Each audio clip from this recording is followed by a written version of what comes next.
The topic today is emotional abuse.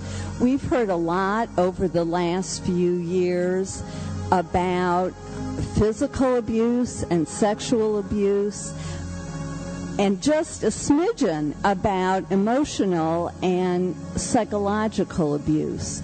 People are really not as aware and tuned into those forms of abuse as they are physical and sexual. And one of the problems is that when you're being emotionally or psychologically or mentally abused, you don't always recognize it. It happens slowly over a long period of time.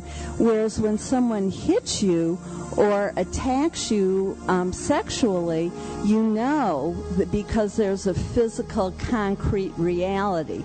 There still may be confusion and denial about what to do and silence around it, but there is at least the act of what is happening to you is in your consciousness, whereas emotional abuse and physical and mental abuse is harder to detect.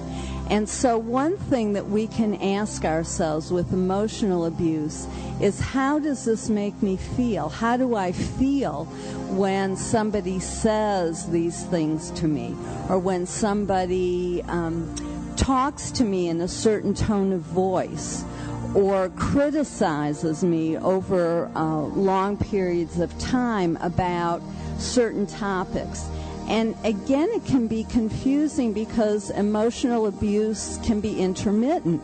You can say something mean numerous times and then give the person a break. So it cycles in and out, where you have moments and short periods of relief, and it's like when you stop hitting your head against a wall, it feels good.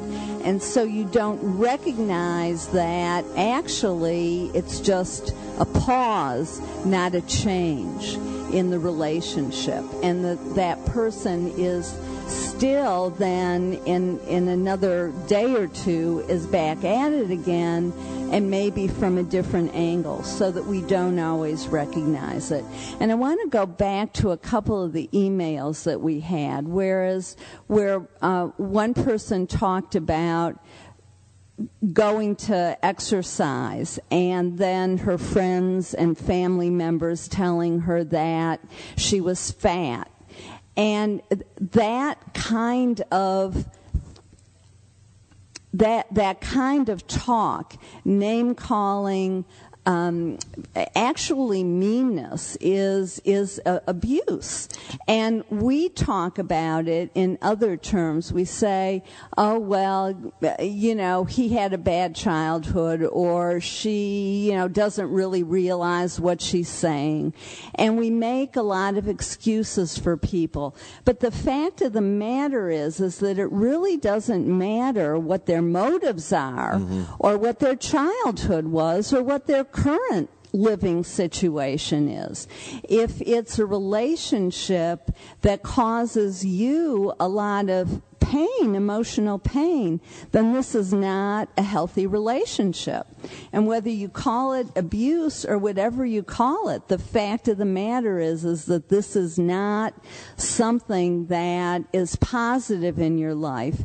And then people need to think about, is this what I want? Do I really want to feel this way?